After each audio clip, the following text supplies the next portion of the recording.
ಸತ್ಯವೂ ಒಂದನ್ನೊಂದು ಕೂಡಿರುವವು, ನೀತಿಯೂ ಸಮಾಧಾನವೂ ಮುದ್ದಿಟ್ಟುಕೊಳ್ಳುವವು. ಕುಗ್ಗಿದವರನ್ನು ತನ್ನ ಕೃಪೆಯಿಂದ ರಕ್ಷಿಸಿ, ಸತ್ಯದಿಂದ ನಡೆಸಿ, ನೀತಿ ಸಮಾಧಾನದ ಮಾರ್ಗವನ್ನು ತಿಳಿಸುವ ಸಮಗ್ರ ಸತ್ಯವೇದ ಅಧ್ಯಯನ ಕಾರ್ಯಕ್ರಮಕ್ಕೆ ನಿಮ್ಮೆಲ್ಲರಿಗೂ ಪ್ರೀತಿಯ ಸುಸ್ವಾಗತ. ಪ್ರಿಯರೇ, ನ್ಯಾಯಸ್ಥಾಪಕರು ಪುಸ್ತಕದ ಇಂದಿನ ಅಧ್ಯಯನವು ಜಯಗೀತೆಯ ಅಧ್ಯಯನವಾಗಿದೆ. ರಾಜಮಾರ್ಗಗಳಲ್ಲಿ ಸಂಚಾರವು ನಿಂತು ಹೋಗಿ ಪ್ರಯಾಣಿಕರು ಸೀಳುದಾರಿ ಹಿಡಿದು ಹೋಗುತ್ತಿದ್ದ ಸಮಯದಲ್ಲಿ ದೇವರು ದೆಬೋರಳು ಮತ್ತು ಬಾರಾಕನ ಮೂಲಕ ಇಸ್ರಾಯೇಲ್ಯರಿಗೆ ನೀಡಿದ ಜಯವೇ ದೇವರ ಕೃಪೆ, ಸತ್ಯದ ಬಗ್ಗೆ ತಿಳಿಸುತ್ತದೆ. ದೇವರ ವಾಕ್ಯಗಳನ್ನು ವಚನವಾಗಿ ಧ್ಯಾನ ಮಾಡಿ ಆತ್ಮದಲ್ಲಿ ಬಲ ಹೊಂದೋಣ. ದೇವರನ್ನು ಮಹಿಮೆ ಪಡಿಸೋಣ. ತಂದೆಯಾದ ದೇವರ ಅತಿ ಪ್ರಿಯ ಕುಮಾರನು, ನಮ್ಮ ರಕ್ಷಕನೂ ಆದ ಯೇಸು ಕ್ರಿಸ್ತನ ಪವಿತ್ರವಾದ ನಾಮದಲ್ಲಿ ನಿಮ್ಮನ್ನು ವಂದಿಸುತ್ತಾ ಇಂದಿನ ಕಾರ್ಯಕ್ರಮಕ್ಕೆ ಪ್ರೀತಿಯಿಂದ ಸ್ವಾಗತಿಸುತ್ತೇನೆ. ನೀವು ದೈಹಿಕವಾಗಿಯೂ ಆತ್ಮಿಕವಾಗಿಯೂ ಆಶೀರ್ವದಿಸಲ್ಪಡಬೇಕೆಂಬುದೇ ನಮ್ಮ ಅನುದಿನದ ಪ್ರಾರ್ಥನೆಯಾಗಿದೆ. ಪ್ರಿಯರೇ, ಇಲ್ಲಿವರೆಗೆ ನೀವು ಹೊಂದಿಕೊಂಡ ಆಶೀರ್ವಾದಗಳನ್ನು ದಯಮಾಡಿ ನಮ್ಮೊಂದಿಗೆ ಹಂಚಿಕೊಳ್ಳಿರೆಂದು ನಿಮ್ಮನ್ನು ಪ್ರೀತಿಯಿಂದ ಕೇಳಿಕೊಳ್ಳುತ್ತೇನೆ. ಕಳೆದ ಕಾರ್ಯಕ್ರಮದಲ್ಲಿ ನಾವು ನ್ಯಾಯಸ್ಥಾಪಕರ ಪುಸ್ತಕದ 3 ಮತ್ತು 4ನೇ ಅಧ್ಯಾಯಗಳಲ್ಲಿ ಧ್ಯಾನ ಮಾಡಿದ ವಿಷಯ ಯಾವುದೆಂದರೆ, ಒತ್ನಿಯೇಲ್, ಯೆಹೂದ ಮತ್ತು ಶಮಗರ್ ಎಂಬ ಪ್ರಥಮ 3 ನ್ಯಾಯಸ್ಥಾಪಕರು ಹಾಗೂ ದೆಬೋರಾ, ಬಾರಕ್ ಎಂಬ ನ್ಯಾಯಸ್ಥಾಪಕರು ಎಂಬುದೇ. ಇಂದು ನಾವು ನ್ಯಾಯಸ್ಥಾಪಕರ ಪುಸ್ತಕದ 5ನೇ ಅಧ್ಯಾಯದ 31ನೇ ವಚನದವರೆಗೆ ಧ್ಯಾನ ಮಾಡಿಕೊಳ್ಳೋಣ. ಪ್ರಿಯರೇ, ಈ 5ನೇ ಅಧ್ಯಾಯದ ಮುಖ್ಯ ಪ್ರಸ್ತಾಪವು ಜಯಗೀತೆ ಎಂಬುದಾಗಿರುತ್ತದೆ. ಪ್ರೀತಿಯುಳ್ಳ ದೇವಜನರೇ, ಮೊದಲಿನ 5 ವಚನಗಳನ್ನು ಗಮನಿಸುವಾಗ ಅಲ್ಲಿ ಹೀಗೆ ಬರೆದದೆ: ಆ ದಿನದಲ್ಲಿ ದೆಬೋರಳು ಅಬಿನೋಮನ ಮಗನಾದ ಬಾರಾಕನು ಹಾಡಿದ್ದೇನೆಂದರೆ, ಇಸ್ರಾಯೇಲ್ಯರಲ್ಲಿ ಸೇನಾ ನಾಯಕರು ಎದ್ದಿದ್ದಾರೆ, ಜನರು ಸ್ವೇಚ್ಛೆಯಿಂದ ಸೈನ್ಯದಲ್ಲಿ ಸೇರಿದ್ದಾರೆ. ಯೆಹೋವನನ್ನು ಕೊಂಡಾಡಿರಿ, ಅರಸರೇ ಕೇಳಿರಿ, ಪ್ರಭುಗಳೇ ಕಿವಿಗೊಡಿರಿ. ನಾನು ಯೆಹೋವನನ್ನು ಕೀರ್ತಿಸುವೆನು, ಇಸ್ರಾಯೇಲ್ ದೇವರಾದ ಯೆಹೋವನಿಗೆ ಗಾನ ಮಾಡುವೆನು. ಯೆಹೋವನೇ, ನೀನು ಹೊರಟು ಏದೋಮ್ಯರ ಪ್ರಾಂತ್ಯವಾದ ಸೇಯೀರಿನ ಮಾರ್ಗವಾಗಿ ಪ್ರಯಾಣ ಮಾಡುತ್ತಾ ಬರುವಾಗ ಭೂಲೋಕವು ಕಂಪಿಸಿತು, ಆಕಾಶದಿಂದ ಹನಿ ಬಿದ್ದಿತು, ಮೇಘಮಂಡಲವು ಮಳೆಗರೆಯಿತು. ಯೆಹೋವನ ಮುಂದೆ ಪರ್ವತಗಳು ಕರಗಿ ಹೋದವು. ಇಸ್ರಾಯೇಲ್ ದೇವರಾದ ಯೆಹೋವನ ಎದುರಿಗೆ ಆ ಸೀನಾಯಿ ಬೆಟ್ಟವು ನೀರಾಯಿತು ಎಂಬುದಾಗಿ. ಕರ್ತನಲ್ಲಿ ಪ್ರಿಯರೇ, ಈ ಗೀತೆಯು ಖಂಡಿತವಾಗಿಯೂ ಪದ್ಯರೂಪವಾಗಿದೆ. ದೆಬೋರಳು ಇಸ್ರಾಯೇಲಿನ ತಾಯಿ ಎಂಬುದಾಗಿ ಮತ್ತು ತಾನು ಯಾವ ಕೆಲಸವನ್ನು ಹುಡುಕುತ್ತಾ ಇಲ್ಲವೆಂದು ಒಪ್ಪಿಕೊಳ್ಳುತ್ತಾ ಇದ್ದಾಳೆ. ಅವಳು ಮುಂದಾಳತ್ವವನ್ನು ವಹಿಸಿರುವ ನಿಜ ಸ್ಥಿತಿಯು ಅವಳ ಮೇಲೆ ಕಳಂಕ ತರುವ ವಿಚಾರವಲ್ಲ. ಅವಳು ದೇವರ ಆಯ್ಕೆಯಾಗಿದ್ದಳು. ಇತಿಹಾಸದಲ್ಲಿ ಇಂಥ ಅನೇಕ ಉದಾಹರಣೆಗಳನ್ನು ನಾವು ಕಂಡುಕೊಳ್ಳಬಹುದು. ಪ್ರಿಯರೇ, ದೆಬೋರಳು ಎದ್ದು ಕಾಣುವ ನ್ಯಾಯಸ್ಥಾಪಕರಲ್ಲಿ ಒಬ್ಬಳಾಗಿದ್ದಳು. ಅವಳು ಸಾಮರ್ಥ್ಯದಲ್ಲಿ ಒತ್ನಿಯೇಲನನ್ನು ಮೀರಿಸಿದ್ದಳು. ಈಗಾಗಲೇ ನಾವು ಬಲಹೀನ ಮೊಣಕಾಲುಳ್ಳ ಸೇನಾಪತಿ ಬಾರಾಕನ ಕುರಿತು ನೋಡಿಕೊಂಡಿದ್ದೇವೆ. ಅವನು ಅಂಜುಬುರುಕನಾಗಿದ್ದನು.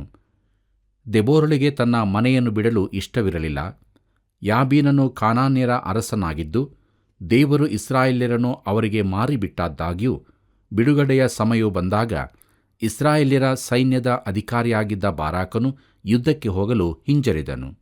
ಪ್ರಿಯರೇ, ದೇವರು ಹೇಗೋ ಜಯಿಸುವಿರೆಂದು ಅವರಿಗೆ ವಾಗ್ದಾನ ಮಾಡಿದ್ದನು. ಅವರು ಜಯವನ್ನು ಹೊಂದಿದರು. ಆದರೆ ಬಾರಾಕನಿಗೆ ಅದು ತಲೆ ತಗ್ಗಿಸುವ ಜಯವಾಗಿತ್ತು. ಪ್ರಿಯರೇ, ಯುದ್ಧದ ನಂತರ ದೆಬೋರಾ ಮತ್ತು ಬಾರಾಕನು ಒಂದು ಗೀತೆಯನ್ನು ಹಾಡಿದರು. ಮುಂದಕ್ಕೆ ನ್ಯಾಯಸ್ಥಾಪಕರು 5ನೇ ಅಧ್ಯಾಯ 6 ಮತ್ತು 7ನೇ ವಚನವನ್ನು ನೋಡುವಾಗ ಅಲ್ಲಿ ಹೀಗೆ ಬರೆದದೆ: ಅನಾತನ ಮಗನಾದ ಶಮಗರನ ಕಾಲದಲ್ಲಿಯೂ ಯಾಯೇಲಳ ದಿನಗಳಲ್ಲಿಯೂ ರಾಜಮಾರ್ಗಗಳಲ್ಲಿ ಸಂಚಾರವು ನಿಂತು ಹೋಯಿತು. ಪ್ರಯಾಣಿಕರು ಸೀಳುದಾರಿ ಹಿಡಿದು ಹೋಗುವರು. ದೆಬೋರಳಾದ ನಾನು ಇಸ್ರಾಯೇಲ್ಯರಲ್ಲಿ ತಾಯಿಯಂತೆ ಎದ್ದು ಬರುವವರೆಗೆ ಇಸ್ರಾಯೇಲ್ ಗ್ರಾಮಗಳು ಹಾಳು ಬಿದ್ದಿದ್ದವು ಎಂಬುದಾಗಿ. ಪ್ರೀತಿಯುಳ್ಳ ದೇವಜನರೇ, ಈ ಗೀತೆಯು ಶಮಗ್ರನ ಕುರಿತು ಪ್ರಸ್ತಾಪಿಸುತ್ತದೆ. ಇವನು ಎತ್ತಿನ ಮುಳ್ಳುಗೋಲನ್ನು ಉಪಯೋಗಿಸಿದ ನ್ಯಾಯಸ್ಥಾಪಕನು. ಅವನು ಕಾನೂನು ಕಟ್ಟಳೆಗಳಿಲ್ಲದ ಹಾಗೂ ಭಯಂಕರ ದುರಾಚಾರದ ಸಮಯದಲ್ಲಿ ನ್ಯಾಯಸ್ಥಾಪಕನಾಗಿದ್ದನು. ಆ ಸಮಯದಲ್ಲಿ ರಾಜ್ಯ ಮಾರ್ಗಗಳಲ್ಲಿ ನಡೆಯುವುದು ಸುರಕ್ಷಿತವಾಗಿರಲಿಲ್ಲ. ರಾಜ್ಯ ಮಾರ್ಗಗಳಲ್ಲಿ ಸಂಚಾರವು ನಿಂತು ಹೋಯಿತು. ಮುಖ್ಯ ದಾರಿಯು ಸುರಕ್ಷಿತವಾಗಿಲ್ಲದರಿಂದ ಪ್ರಯಾಣಿಕರು ಸೀಳುದಾರಿ ಹಿಡಿದು ಹೋಗಲಾರಂಭಿಸಿದರು. ಪ್ರಿಯರೇ, ಇಂದು ಈ ಪರಿಸ್ಥಿತಿ ಇನ್ನೂ ಹೆಚ್ಚಿದೆ. ಸ್ತ್ರೀಯರು ರಾತ್ರಿ ವೇಳೆಯಲ್ಲಿ ಒಬ್ಬಂಟಿಗರಾಗಿ ಬೀದಿಗಳಲ್ಲಿ ಸಂಚರಿಸಲು ಧೈರ್ಯ ಮಾಡುವುದಿಲ್ಲ. ಈ ಎಲ್ಲ ರೀತಿಯ ಅಪಾಯಗಳನ್ನು ದೆಬೋರಳು ತಿಳಿದಿದ್ದಳು. ಯಾಕಂದರೆ ಕಾನೂನು ಕಟ್ಟಳೆಗಳಿಲ್ಲದ ಸ್ಥಿತಿಯು ಆ ದಿವಸಗಳಲ್ಲಿ ಪ್ರಬಲವಾಗಿತ್ತು. ಪ್ರೀತಿಯುಳ್ಳ ದೇವಜನರೇ, ನಂತರ ಅವಳ ಗೀತೆಯು ನ್ಯಾಯಕತ್ವದ ಕೊರತೆಯನ್ನು ಕುರಿತು ಪ್ರಸ್ತಾಪಿಸುತ್ತದೆ. ಪ್ರಭುಗಳು ಆಳುವುದನ್ನು ನಿಲ್ಲಿಸಿಬಿಟ್ಟಿದ್ದರು. ನಾಯಕತ್ವವನ್ನು ವಹಿಸಿಕೊಳ್ಳಲು ಯಾವ ಮಹಾನ್ ವ್ಯಕ್ತಿ ಇರಲಿಲ್ಲ. ದೆಬೋರಳು ಒಬ್ಬ ತಾಯಿಯಾಗಿದ್ದಳು. ಅವಳಿಗೆ ತಾಯಿಯ ಹೃದಯವಿತ್ತು. ಪ್ರಿಯರೇ, ಯಾವ ಮುಚ್ಚುಮರೆ ಇಲ್ಲದೆ ನಾಯಕತ್ವವನ್ನು ವಹಿಸಿಕೊಳ್ಳಲು ಅವಳು ಬಯಸಿರಲಿಲ್ಲ. ಆದರೆ ನಾಯಕತ್ವವನ್ನು ವಹಿಸಿಕೊಳ್ಳಲು ಯಾವ ಪುರುಷನೂ ಇರಲಿಲ್ಲ. ಇಂಥ ಒಂದು ದುರಂತದ ಸ್ಥಿತಿಯಾಗಿತ್ತು. ಆ ಸಮಯದಲ್ಲಿ ದೆಬೋರಳು ತನ್ನ ಕುರಿತು ನೋಡಿಕೊಳ್ಳುವುದಕ್ಕಿಂತ ತನ್ನ ಮಕ್ಕಳಿಗೆ ಒಳ್ಳೆಯದಾಗಬೇಕೆಂದು ಬಯಸಿದಳು. ಅವಳ ಈ ಆಸೆಯಿಂದಾಗಿ ಅವಳು ಇಸ್ರಾಯೇಲಿನ ನ್ಯಾಯಸ್ಥಾಪಕಳಾದಳು.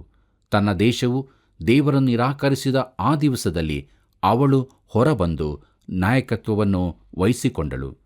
ಪ್ರೀತಿಯುಳ್ಳ ದೇವಜನರೇ, ನ್ಯಾಯಸ್ಥಾಪಕರು ಪುಸ್ತಕ 5ನೇ ಅಧ್ಯಾಯ 8ನೇ ವಚನ ಹೀಗೆ ಹೇಳುತ್ತದೆ: ಜನರು ಅನ್ಯ ದೇವತೆಗಳನ್ನು ಆರಿಸಿಕೊಂಡಿದ್ದರು. ಯುದ್ಧವು ಊರ ಬಾಗಲವರೆಗೆ ಬಂದಿತ್ತು. ಇಸ್ರಾಯೇಲ್ಯರ 40,000 ಸೈನಿಕರಲ್ಲಿ ಒಬ್ಬನಿಗೂ ಗುರಾಣಿ ಬರ್ಜಿಗಳು ಇದ್ದಿಲ್ಲ ಎಂಬುದಾಗಿ. ಕರ್ತನಲ್ಲಿ ಪ್ರೀತಿಯುಳ್ಳ ಸಹೋದರ ಸಹೋದರಿಯರೇ, ಇಂದು ಮನುಷ್ಯರು ಮಾಡುವ ರೀತಿಯಲ್ಲಿಯೇ ಅಂದು ಇಸ್ರಾಯೇಲ್ಯರು ದೇವರನ್ನು ನಿರಾಕರಿಸಿದರು. ಆದರೆ ನಾಸ್ತಿಕರಾಗುವ ಬದಲು ಅವರು ಅನೇಕ ದೇವತೆಗಳ ಆರಾಧಕರಾದರು. ಇಂದು ದೇವರನ್ನು ಬಿಟ್ಟು ಜೀವಿಸುತ್ತಿರುವ ಜನಸಮೂಹದ ಕುರಿತು ದಯಮಾಡಿ ಆಲೋಚಿಸಿರಿ.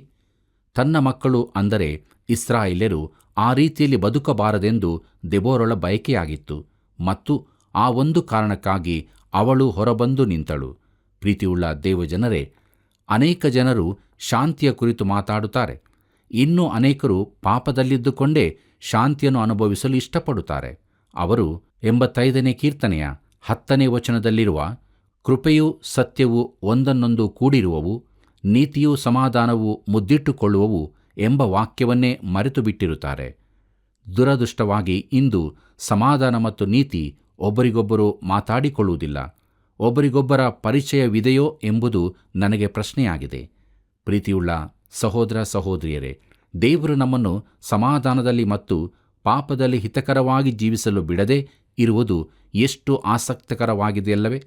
ಇಸ್ರಾಯೇಲ್ಯರು ಆ ರೀತಿಯಲ್ಲಿ ಜೀವಿಸಲು ದೇವರು ಬಿಡಲಿಲ್ಲ. ಮತ್ತೊಂದು ಆಸಕ್ತಿಕರ ಸಂಗತಿ ಏನೆಂದರೆ, ಇಸ್ರಾಯೇಲ್ಯರಿಗೆ ಕಾವಲು ಅಥವಾ ರಕ್ಷಣೆ ಇರಲಿಲ್ಲ.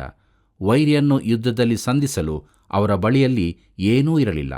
ಆದುದರಿಂದ ದೆಬೋರಳು, ಯುದ್ಧವು ಊರ ಬಾಗಲಿಗೆ ಬಂದಿದೆ, ಇಸ್ರಾಯೇಲ್ಯರ 40,000 ಸೈನಿಕರಲ್ಲಿ ಒಬ್ಬನಿಗೂ ಗುರಾಣಿ ಬರ್ಜಿಗಳು ಇದ್ದಿಲ್ಲ ಎಂಬುದಾಗಿ ಹಾಡಿದಳು. ಇಸ್ರಾಯೇಲ್ಯರಿಗೆ ಯಾವ ಸಹಾಯವೂ ಇರಲಿಲ್ಲ. ಪ್ರೀತಿಯುಳ್ಳ ದೇವಜನರೇ, ನ್ಯಾಯಸ್ಥಾಪಕರು 5ನೇ ಅಧ್ಯಾಯ 9ನೇ ವಚನ ಹೀಗೆ ಹೇಳುತ್ತದೆ: ನಾನು ಇಸ್ರಾಯೇಲ್ ನಾಯಕರಲ್ಲಿಯೂ ಸ್ವೇಚ್ಛೆಯಿಂದ ಸೈನ್ಯದಲ್ಲಿ ಸೇರಿದ ಜನರಲ್ಲಿಯೂ ಸಂತೋಷಿಸುತ್ತೇನೆ, ಯೆಹೋವನನ್ನು ಕೊಂಡಾಡಿರಿ ಎಂಬುದಾಗಿ. ಕರ್ತನಲ್ಲಿ ಪ್ರಿಯರೇ, ಸ್ಥಿತಿಗತಿಗಳು ಅಂದು ಕೆಟ್ಟದ್ದಾಗಿರಲಿಲ್ಲ. ಕೆಲವು ದೈವಭಕ್ತಿಯ ಪ್ರಭುಗಳೂ ಇದ್ದರು. ಇಂಥವರಿಗೆ ತಾನು ಬೆಂಬಲ ನೀಡುತ್ತಿರುವುದನ್ನು ಅವರು ತಿಳಿಯಬೇಕೆಂದು ದೆಬೋರಳು ಬಯಸಿದಳು. ದೈವಭಕ್ತಿ ಇಲ್ಲದ ಗುಂಪನ್ನು ಅವಳು ತಳ್ಳಿಹಾಕಿದ್ದಳು. ಪ್ರೀತಿಯುಳ್ಳ ಸಹೋದರ ಸಹೋದರಿಯರೇ, ನ್ಯಾಯಸ್ಥಾಪಕರು 5ನೇ ಅಧ್ಯಾಯ 10 ಮತ್ತು 11ನೇ ವಚನದಲ್ಲಿ ಹೀಗೆ ನೋಡುತ್ತೇವೆ: ಬಿಳಿ ಕತ್ತೆಗಳ ಮೇಲೆ ಸವಾರಿ ಮಾಡುವವರೇ, ರತ್ನ ಕಂಬಳಿಗಳ ಮೇಲೆ ಕೂತುಕೊಳ್ಳುವವರೇ, ಪ್ರಯಾಣಿಕರೇ ಗಾನ ಮಾಡಿರಿ. ಸೇದುವ ಬಾವಿಗಳ ಬಳಿಯಲ್ಲಿ ಕೊಳ್ಳೆಯನ್ನು ಹಂಚಿಕೊಳ್ಳುವವರ ಧ್ವನಿಗಿಂತ ಗಟ್ಟಿಯಾಗಿ ಯೆಹೋವನ ನೀತಿ ಸಾಧನೆಯನ್ನು ವರ್ಣಿಸುತ್ತಾರೆ. ಆತನು ತನ್ನ ಪ್ರಜೆಗಳಾಗಿರುವ ಇಸ್ರಾಯೇಲ್ ಗ್ರಾಮಸ್ಥರ ನ್ಯಾಯವನ್ನು ಸ್ಥಾಪಿಸಿದಾನಲ್ಲ. ಆ ಕಾಲದಲ್ಲಿ ಯೆಹೋವನ ಜನರು ಊರು ಬಾಗಿಲುಗಳಲ್ಲಿ ಇಳಿದು ಬಂದರು ಎಂಬುದಾಗಿ.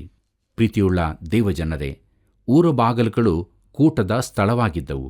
ಅಂದಿನ ಕಾಲದಲ್ಲಿ ಜನರು ಎಲ್ಲೆಲ್ಲಿ ಭೇಟಿಯಾಗುತ್ತಿದ್ದರೋ ಅಲ್ಲಿ ದಿನದ ಸಾಮಾನ್ಯ ವಿಷಯಗಳನ್ನು ಮಾತನಾಡುವ ಬದಲಾಗಿ ಅವರು ದೇವರ ನೀತಿ ಕಾರ್ಯಗಳನ್ನು ಕುರಿತು ಮಾತಾಡುತ್ತಿದ್ದರು. ಪ್ರೀತಿಯುಳ್ಳ ಸಹೋದರ ಸಹೋದರಿಯರೇ, ನ್ಯಾಯಸ್ಥಾಪಕರು 5ನೇ ಅಧ್ಯಾಯ 12 ಮತ್ತು 13ನೇ ವಚನ ಹೀಗೆ ಹೇಳುತ್ತದೆ: ಎಚ್ಚರವಾಗು ದೆಬೋರಳೆ, ಎಚ್ಚರವಾಗು, ಎಚ್ಚರವಾಗು, ಎಚ್ಚರವಾಗಿ ಗಾನ ಮಾಡು, ಬಾರಾಕನೇ ಏಳು, ಅಭಿನೋವಮನ ಮಗನೇ ನೀನು ಸೆರೆ ಹಿಡಿದವರನ್ನು ಸಾಗಿಸಿಕೊಂಡು ಹೋಗು. ಆಗ ಚದರಿ ಹೋದವರು ನಾಯಕರ ಬಳಿಗೆ ಕೂಡಿ ಬಂದರು. ಯೆಹೋವನ ಜನರು ವೀರರಾಗಿ ನನ್ನ ಸಹಾಯಕ್ಕೆ ನೆರೆದು ಬಂದರು ಎಂಬುದಾಗಿ. ಕರ್ತನಲ್ಲಿ ಪ್ರೀತಿಯುಳ್ಳ ದೇವಜನರೇ, ಇಸ್ರಾಯೇಲ್ಯರ ಜಯದ ನಂತರ ದೆಬೋರಳು ಬಾರಾಕನಿಗೆ ತಿರುಗಿ ಅಧಿಕಾರವನ್ನು ವಹಿಸಿಕೊಳ್ಳಲು ಹೇಳುತ್ತಾಳೆ. ಆದರೆ ಅವನು ಹಾಗೆ ಮಾಡದೇ ಹೋದಾಗ ಅವಳೇ ನಾಯಕಳಾಗಿ ಮುಂದುವರಿಯಬೇಕಾಗುತ್ತದೆ. ಅವಳು ಬಲಿಷ್ಠರ ಮೇಲೆ ಪ್ರಭುತ್ವವನ್ನು ಹೊಂದಿರುವಳೆಂದು ಕಂಡುಕೊಂಡಳು. ಮುಂದಕ್ಕೆ ನ್ಯಾಯಸ್ಥಾಪಕರು 5ನೇ ಅಧ್ಯಾಯ 14 ಮತ್ತು 15 ಹಾಗೂ 16ನೇ ವಚನಗಳನ್ನು ನೋಡುವಾಗ ಅಲ್ಲಿ ಹೀಗೆ ಬರೆದದೆ: ಅಮಲೇಕ್ಯರ ಪ್ರದೇಶದಲ್ಲಿ ನೆಲೆಗೊಂಡಿರುವ ಎಫ್ರಾಯಿಮ್ಯರು, ಅವರ ಜೊತೆಯಲ್ಲಿದ್ದ ಬೆನ್ಯಾಮೀನರೂ ಬಂದರು. ಮಾಕೀರನ ಗೋತ್ರದಿಂದ ಪ್ರಧಾನರು, ಜೆಬುಲೋನ್ ಕುಲದಿಂದ ದಂಡಧಾರಿಗಳಾದ ಸೇನಾನಾಯಕರು, ದೆಬೋರಳ ಜೊತೆಯಲ್ಲಿ ಇಸ್ಸಾಕಾರ್ ಕುಲದ ಪ್ರಭುಗಳು, ಇಸ್ಸಾಕಾರ್ಯರೊಂದಿಗೆ ಬಾರಾಕನೂ ಆಗಮಿಸಿದರು. ಇವರೆಲ್ಲರೂ ಬಾರಾಕನ ಹೆಜ್ಜೆ ಹಿಡಿದು ಸರ್ರನೆ ತಗ್ಗಿಗೆ ಬಂದರು. ರೂಬೇನ್ಯರು ನೀರಿನ ಕಾಲುವೆಗಳ ಬಳಿಯಲ್ಲಿ ಮಾಡಿದ ತೀರ್ಮಾನಗಳು ಘನವಾದವುಗಳೇ ಸರಿ. ರೂಬೇನ್ಯರೇ, ನೀವು ಕುರಿಹಟ್ಟಿಗಳಲ್ಲಿ ಕೂತಿರುವುದೇಕೆ? ಮಂದೆಗಳ ಮಧ್ಯದಲ್ಲಿ ಕೊಳಲೂದುವುದನ್ನು ಕೇಳಬೇಕೆಂದಿದ್ದೀರೋ? ರೂಬೇನ್ಯರು ನೀರಿನ ಕಾಲುವೆಗಳ ಬಳಿಯಲ್ಲಿ ಮಾಡಿದ ವಿಚಾರಗಳು ಬಹು ಘನವಾದವುಗಳೇ ಸರಿ ಎಂಬುದಾಗಿ. ಕರ್ತನಲ್ಲಿ ಪ್ರೀತಿಯುಳ್ಳ ಸಹೋದರ ಸಹೋದರಿಯರೇ, ಈಗ ಕುಲಗಳು ಸೇರಿಕೊಳ್ಳುತ್ತವೆ. ಕೆಲವು ಕುಲಗಳವರು ಸಹಾಯ ಮಾಡಲಿಲ್ಲ. ರೂಬೇನ್ಯರು ಸೈನ್ಯ ಬಲವನ್ನು ಯುದ್ಧಕ್ಕೆ ಕಳುಹಿಸಲಿಲ್ಲ. ಬೆಂಬಲವು ಅತೀ ಅವಶ್ಯವಾಗಿ ಬೇಕಾದಾಗ ಅವರು ಅಲ್ಲಿರಲಿಲ್ಲ. ಪ್ರಿಯರೇ, ಅವರು ಪಕ್ಕದಲ್ಲಿಯೇ ಇರುವ ನೆರೆಯವರಾಗಿದ್ದರೂ ಏನನ್ನೂ ಮಾಡಲಿಲ್ಲ. ಅವರು ತಮ್ಮ ದನ ಕುರಿಗಳನ್ನು ಕಾಯುವ ವಿಷಯದಲ್ಲಿ ಬೇರೆ ಯಾರನ್ನೂ ನಂಬಲಿಲ್ಲ ಎಂಬುದು ಸಹಜವಾಗಿ ಕಾಣುತ್ತದೆ. ಆದ್ದರಿಂದಲೇ ಅವರು ತಮ್ಮ ದನ ಕುರಿಗಳೊಂದಿಗೆ ಇರಬೇಕೆಂದು ಅಪೇಕ್ಷೆಪಟ್ಟರು. ಇನ್ನೊಂದು ಕಡೆಯಲ್ಲಿ ನೋಡುವಾಗ ಇಸ್ಸಾಕಾರ್ ಕುಲದವರು ದೆಬೋರಾ ಮತ್ತು ಬಾರಾಕರ ಜೊತೆಯಲ್ಲೇ ನಿಂತರು. ನ್ಯಾಯಸ್ಥಾಪಕರು 5ನೇ ಅಧ್ಯಾಯ 17ನೇ ವಚನ ಹೀಗೆ ಹೇಳುತ್ತದೆ: ಗಿಲ್ಯಾದ್ಯರು ಯೋರ್ದಾನಿನ ಆಚೆಯಲ್ಲೇ ಉಳಿದರು. ದಾನ್ ಕುಲದವರು ಹಡಗುಗಳಲ್ಲಿಯೇ ಉಳಿದಿದ್ದೇಕೆ? ಆಶೇರ್ ಕುಲದವರು ತಮ್ಮ ರೇವುಗಳನ್ನು ಬಿಡದೆ ಸಮುದ್ರ ತೀರದಲ್ಲಿ ಸುಮ್ಮನೆ ಕೂತುಬಿಟ್ಟರು ಎಂಬುದಾಗಿ. ಕರ್ತನಲ್ಲಿ ಪ್ರಿಯರೇ, ದಾನ್ ಕುಲದವರು ವಾಣಿಜ್ಯ ವ್ಯವಹಾರದಲ್ಲಿ ಕಾರ್ಯನಿರತರಾಗಿದ್ದರು. ಆ ಕುಲದ ಜನರು ಯುದ್ಧಕ್ಕೆ ಬರಲು ಮನಸ್ಸು ಮಾಡಲಿಲ್ಲ. ಆಶೇರ್ ಕುಲದವರು ಸಮುದ್ರ ತೀರದಲ್ಲೇ ಉಳಿದು ಬಿಟ್ಟರು. ದಯಮಾಡಿ ಗಮನಿಸಿರಿ, ಮನುಷ್ಯ ಸ್ವಭಾವವು ಎಂದಿಗೂ ಬದಲಾಗುವುದಿಲ್ಲ. ದೆಬೋರಳ ಕಾಲದ ಹಾಗೆ ಇಂದೂ ಕೂಡ ಅನೇಕರು ತಮ್ಮ ದೇಶಕ್ಕಾಗಿ ಏನನ್ನೂ ಮಾಡದೇ ಇದ್ದಾರೆ. ಮುಂದಕ್ಕೆ ನ್ಯಾಯಸ್ಥಾಪಕರು 5ನೇ ಅಧ್ಯಾಯ 18ನೇ ವಚನವನ್ನು ಗಮನಿಸೋಣ. ಅಲ್ಲಿ ಹೀಗೆ ಬರೆದದೆ: ಜೆಬುಲೂನ್ಯರು ನಫ್ತಾಲ್ಯರು ಅಂಥವರಲ್ಲ. ಅವರು ಬಯಲಿನ ದಿನ್ನೆಗಳಲ್ಲಿ ತಮ್ಮ ಜೀವವನ್ನು ಮರಣಾಪತ್ತಿಗೆ ಒಪ್ಪಿಸಿದರು ಎಂಬುದಾಗಿ. ಪ್ರೀತಿಯುಳ್ಳ ದೇವಜನರೇ, ಈ ಎರಡೂ ಕುಲಗಳವರು ನಿಜವಾಗಿಯೂ ಯುದ್ಧ ಮಾಡಿದರು ಎಂಬುದನ್ನು ನಾವು ನೋಡುತ್ತೇವೆ. ನ್ಯಾಯಸ್ಥಾಪಕರು 5ನೇ ಅಧ್ಯಾಯ 19ನೇ ವಚನ ಹೀಗೆ ಹೇಳುತ್ತದೆ: ಅರಸರು ಬಂದು ಯುದ್ಧ ಮಾಡಿದರು. ಕಾನಾನ್ಯ ರಾಜ್ಯರು ಮೆಗಿದ್ದೋ ಪ್ರವಾಹಗಳ ಬಳಿಯಲ್ಲಿರುವ ತಾನಾಕದಲ್ಲಿ ಕೂಡಿ ಬಂದು ಕಾದಿದರು. ಅವರಿಗೆ ದ್ರವ್ಯವೇನೂ ಸಿಕ್ಕಲಿಲ್ಲ ಎಂಬುದಾಗಿ. ಕರ್ತನಲ್ಲಿ ಪ್ರೀತಿಯುಳ್ಳ ದೇವಜನರೇ, ಇಸ್ರಾಯೇಲ್ಯರಿಗೆ ಹಿಂದೊಂದು ಕಾಲದಲ್ಲಿ ಶತ್ರುಗಳಾಗಿದ್ದ ಕೆಲವು ಮಿತ್ರ ರಾಜ್ಯಗಳಿದ್ದವು. ಅವರು ಮೆಗಿದ್ದೋ ಪ್ರವಾಹಗಳ ಬಳಿಯಲ್ಲಿ ಸಹಾಯ ಮಾಡಿದರು. ಒಂದು ದಿವಸ ಹರ್ಮಗೆದೋನ್ ಎಂಬುದಾಗಿ ಕರೆಯಲ್ಪಡಲಿರುವ ಸ್ಥಳದ ಹತ್ತಿರ ಇದು ಇರುತ್ತದೆ. ಮುಂದಕ್ಕೆ ನ್ಯಾಯಸ್ಥಾಪಕರು 5ನೇ ಅಧ್ಯಾಯ 20ನೇ ವಚನ ನೋಡುವಾಗ ಅಲ್ಲಿ ಹೀಗೆ ಬರೆದದೆ: ನಕ್ಷತ್ರಗಳು ಆಕಾಶಪಥದಲ್ಲಿದ್ದು ಸೀಸೇರನೊಡನೆ ಯುದ್ಧ ಮಾಡಿದವು ಎಂಬುದಾಗಿ. ಕರ್ತನಲ್ಲಿ ಪ್ರೀತಿಯುಳ್ಳ ದೇವಜನರೇ, ಇದು ಕೇವಲ ಒಂದು ಕವಿತೆಯ ಪದವಿನ್ಯಾಸ ಎಂದು ನಾನು ನಂಬುವುದಿಲ್ಲ. ಇದು ನಿಜವಾಗಿಯೂ ದೇವರು ಪರಲೋಕ ಸೈನ್ಯದವರು ವೈರಿಯ ವಿರುದ್ಧ ಹೋರಾಡಿದರೆಂದು ನಾನು ಹೇಳಲು ಬಯಸುತ್ತೇನೆ. ಹೌದು ಪ್ರಿಯರೇ, ದೇವರು ತನ್ನ ಮಕ್ಕಳೊಂದಿಗೆ ಕಾರ್ಯ ಮಾಡುತ್ತಾ ಇರುವುದನ್ನು ನಾವಿಲ್ಲಿ ಕಂಡುಕೊಳ್ಳಬಹುದು. ನ್ಯಾಯಸ್ಥಾಪಕರು 5ನೇ ಅಧ್ಯಾಯ 21ನೇ ವಚನದಿಂದ 23ನೇ ವಚನವನ್ನು ಗಮನಿಸೋಣ. ಅಲ್ಲಿ ಹೀಗೆ ಬರೆದದೆ: ಪೂರ್ವ ಪ್ರಸಿದ್ಧವಾದ ಕಿಶೋನ್ ಹೊಳೆಯು ಶತ್ರುಗಳನ್ನು ಬಡಕೊಂಡು ಹೋಯಿತು. ನನ್ನ ಮನವೇ, ಧೈರ್ಯದಿಂದ ಮುಂದೆ ಹೊರಡು. ಬರದೌಡಿನಿಂದ ಓಡುವ ಅದರ ಬಲವಾದ ಕುದುರೆಗಳ ಕಾಲುಗಳ ಪೆಟ್ಟಿನಿಂದ ನೆಲವು ಕಂಪಿಸಿತು. ಮೇರೋಜ್ ಊರನ್ನು ಶಪಿಸಿರೆಂದು ಯೆಹೋವನ ದೂತನು ಹೇಳುತ್ತಾನೆ. ಅದರ ನಿವಾಸಿಗಳು ಯೆಹೋವನ ಸಹಾಯಕ್ಕೆ ಬರಲಿಲ್ಲ. ಯುದ್ಧವೀರರ ಜೊತೆಯಲ್ಲಿ ಯೆಹೋವನ ಸಹಾಯಕ್ಕೆ ಬರಲಿಲ್ಲವಲ್ಲ, ಅವರನ್ನು ಶಪಿಸಿರಿ ಎಂಬುದಾಗಿ. ಪ್ರೀತಿಯುಳ್ಳ ಆತ್ಮೀಯ ಸ್ನೇಹಿತರೆ, ಪ್ರಾಮಾಣಿಕವಾಗಿ ಹೇಳುವುದಾದರೆ ಮೇರೋಜ್ ಊರನ್ನು ಇಂದು ಗುರುತಿಸಲಾಗುವುದಿಲ್ಲ. ಹೇಗೋ ಒಂದು ಸಂಗತಿಯಂತೂ ನಿಜ, ಅದೇನೆಂದರೆ ನಾನಂತೂ ಆ ಊರಿನ ನಿವಾಸಿಯಾಗಿರಲು ಬಯಸುವುದಿಲ್ಲ. ಆ ಊರಿನವರು ದೇವರ ಕೆಲಸಕ್ಕೆ ಸಹಾಯ ಮಾಡಲು ಬಾರದೇ ಇದ್ದ ಕಾರಣ ಅವರು ಶಪಿಸಲ್ಪಟ್ಟರು. ಇಂದಿನ ದಿವಸಗಳಲ್ಲಿಯೂ ದೇವರ ಕೆಲಸಕ್ಕೆ ಸಹಾಯ ಮಾಡಲು ಅನೇಕ ಜನರು ಮುಂದೆ ಬರುವುದೇ ಇಲ್ಲ. ಅವರಲ್ಲಿ ತಲಾಂತುಗಳು ಇರುತ್ತದೆ. ದೇವರವರನ್ನು ವಿವಿಧ ರೀತಿಯಲ್ಲಿ ಆಶೀರ್ವದಿಸಿರುತ್ತಾನೆ. ಆದರೂ ಅವರು ದೇವರ ಕಾರ್ಯಕ್ಕಾಗಿ ತಮ್ಮನ್ನು ತೊಡಗಿಸಿಕೊಳ್ಳುವುದಿಲ್ಲ. ದಯವಿಟ್ಟು ಪರೀಕ್ಷಿಸಿಕೊಳ್ಳಿರಿ. ನ್ಯಾಯಸ್ಥಾಪಕರು 5ನೇ ಅಧ್ಯಾಯ 24ನೇ ವಚನವನ್ನು ಗಮನಿಸೋಣ. ಅಲ್ಲಿ ಹೀಗೆ ಬರೆದದೆ, ಎಲ್ಲ ಸ್ತ್ರೀಯರಲ್ಲಿ ಕೇನ್ಯನಾದ ಹೆಬೇರನ ಹೆಂಡತಿ ಯಾಯೇಳಳಿಗೆ ಆಶೀರ್ವಾದವು, ಗುಡಾರಗಳಲ್ಲಿ ವಾಸಿಸುವ ಸ್ತ್ರೀಯರಲ್ಲಿ ಆಕೆಗೆ ಆಶೀರ್ವಾದವು ಎಂಬುದಾಗಿ. ಪ್ರೀತಿಯುಳ್ಳ ದೇವಜನರೇ, ಯಾಯೇಳಲು ಮಾಡಿದ್ದು ಹೇಳಿತನದ ಕಾರ್ಯವಾಗಿದ್ದರೂ ಆ ದಿವಸ ಅವಳೇ ವೀರನಾರಿ ಅಥವಾ ಕಥಾನಾಯಕಿಯಾದಳು. ಬಾರಾಕನಿಗೆ ಯಾವ ಮಾನವೂ ಅಂದು ಸಿಕ್ಕಲಿಲ್ಲ. ವಾಕ್ಯ ಭಾಗಕ್ಕೆ ನಾವು ಬರುವಾಗ ಈಗ ಅಲ್ಲಿ ತಾಯಿಯ ಹೃದಯವು ಪ್ರಕಟವಾಗಿರುವುದನ್ನು ನಾವು ನೋಡುತ್ತೇವೆ.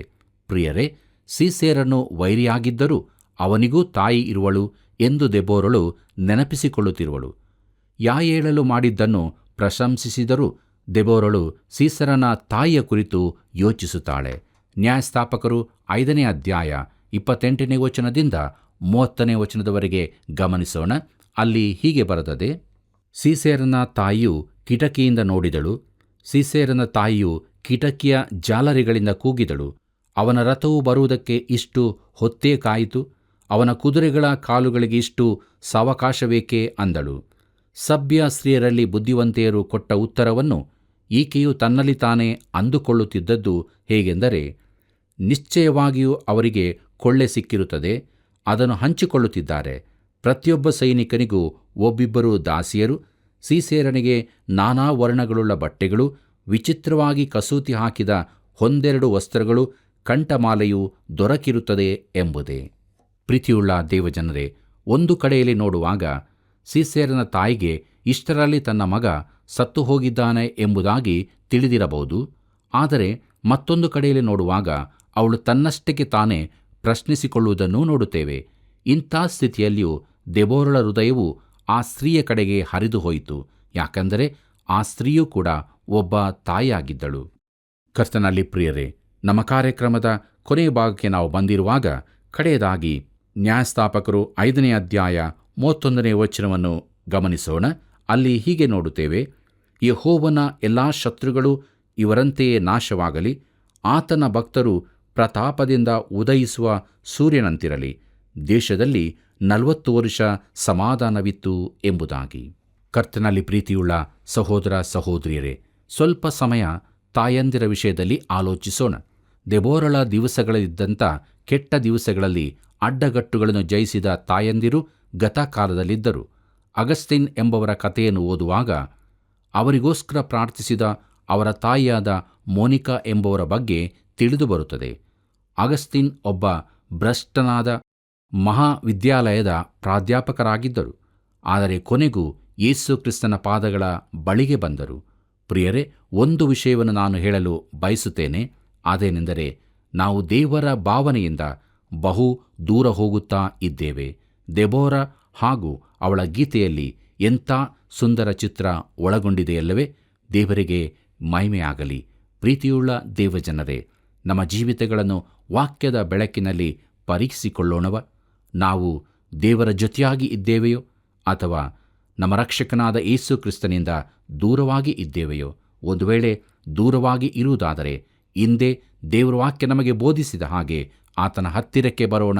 ಆತನನ್ನು ಸ್ವಂತ ರಕ್ಷಕನಾಗಿ ಅಂಗೀಕಾರ ಮಾಡಿಕೊಂಡು ಆತನ ಅನ್ಯೋನ್ಯತೆಯಲ್ಲಿ ದೇವ ಭಯಭಕ್ತಿಯ ಜೀವಿತವನ್ನು ನಾವು ಜೀವಿಸೋಣ. ಹೀಗಾಗುವಂತೆ ದೇವರು ತಾನೇ ನಮಗೆ ಸಹಾಯ ಮಾಡಿ ನಡೆಸಲಿ. ಆತನ ಕೃಪೆಯು ಸದಾ ನಿಮ್ಮ ಸಂಗಡ ಇರಲಿ. ಪ್ರಿಯ ದೇವಜನರೇ, ನಾವು ಧ್ಯಾನ ಮಾಡಿದ ನ್ಯಾಯಸ್ಥಾಪಕರು ಪುಸ್ತಕದ 5ನೇ ಅಧ್ಯಾಯದ ಜಯಗೀತೆಯು ಒಂದು ಕವಿತೆಯ ಪದವಿನ್ಯಾಸ ಆಗಿರದೆ ದೇವರು ಪರಲೋಕ ಸೈನ್ಯದವರು ವೈರಿಯ ವಿರುದ್ಧ ಹೋರಾಡಿದರು ಎಂಬುದನ್ನು ತಿಳಿಯಪಡಿಸುತ್ತದೆ. ಸೇನಾಪತಿಯಾಗಿದ್ದ ಸಿಸೇರನನ್ನು ಕೊಂದ ಯಾಯೇಲಳ ಕಾರ್ಯ ಹೇಡಿತನದ್ದಾಗಿದ್ದರೂ ದೇವರು ನ್ಯಾಯ ತೀರಿಸಿದನು. ಈ ಸತ್ಯವನ್ನು ನಾವು ಅರಿತವರಾಗಿ ಅನುದಿನವೂ ದೇವರ ಹತ್ತಿರವೇ ಇದ್ದುಕೊಂಡು ಜಯಭರಿತ ಜೀವಿತವನ್ನು ಜೀವಿಸೋಣ. ಕಾರ್ಯಕ್ರಮ ವೀಕ್ಷಿಸಿದ ನಿಮ್ಮೆಲ್ಲರನ್ನೂ ದೇವರು ತನ್ನ ಮಾರ್ಗದಲ್ಲಿ ನಡೆಸಲಿ. ಬನ್ನಿರಿ ಪ್ರಾರ್ಥನೆ ಮಾಡೋಣ. ನಮ್ಮನ್ನು ಬಹಳವಾಗಿ ಪ್ರೀತಿ ಮಾಡಿದಂತಹ ಪರಲೋಕದಲ್ಲಿರುವ ನಮ್ಮ ತಂದೆಯಾದ ದೇವರೇ, ನಮಗಾಗಿ ನೀನು ಕೊಟ್ಟಂಥ ಈ ಕೃಪೆಗಾಗಿ ನಿನ್ನ ನಾಮಕ್ಕೆ ಸ್ತೋತ್ರ ಕರ್ತನೆ. ಹೌದು ಕರ್ತನೆ, ಈ ಲೋಕದಲ್ಲಿ ನಾವು ಜೀವಿಸುವಾಗ ಅನೇಕ ಶೋಧನೆಗಳು ಬರುವುದುಂಟು. ಆದರೂ ಸಹ ಅವೆಲ್ಲವನ್ನು ಜಯಿಸಿ ಜಯದ ಜೀವಿತದಲ್ಲಿ ನಡೆಯಲು ನಮ್ಮನ್ನು ಕರುಣಿಸು ಕರ್ತನೆ. ಈ ಪ್ರಾರ್ಥನೆಯನ್ನು ನಮ್ಮ ರಕ್ಷಕನಾದ ಯೇಸು ಕ್ರಿಸ್ತನ ಮಧುರವಾದ ಹೆಸರಿನಲ್ಲಿ ಬೇಡಿ ಹೊಂದಿದ್ದೇವೆ ಕರ್ತನೆ. ಆಮೇನ್. ಪ್ರಿಯ ವೀಕ್ಷಕರೇ, ದೇವರ ವಾಕ್ಯ ನಿಮ್ಮ ಸಂಗಡ ಮಾತನಾಡಿದೆ ಎಂದು ನಾವು ನಂಬುತ್ತೇವೆ. ಆತನ ಮಹಿಮೆಗಾಗಿ ನಿಮ್ಮ ಅನುಭವವನ್ನು ನಮ್ಮೊಂದಿಗೆ ಹಂಚಿಕೊಳ್ಳಿರಿ. ಮುಂದಿನ ಕಾರ್ಯಕ್ರಮಕ್ಕಾಗಿ ಸಿದ್ಧರಾಗೋಣ. ಸೇವೆಯನ್ನು ಪ್ರೋತ್ಸಾಹಿಸಿರಿ. ದೇವರು ನಿಮ್ಮನ್ನು ಹೇರಳವಾಗಿ ಆಶೀರ್ವದಿಸಲಿ.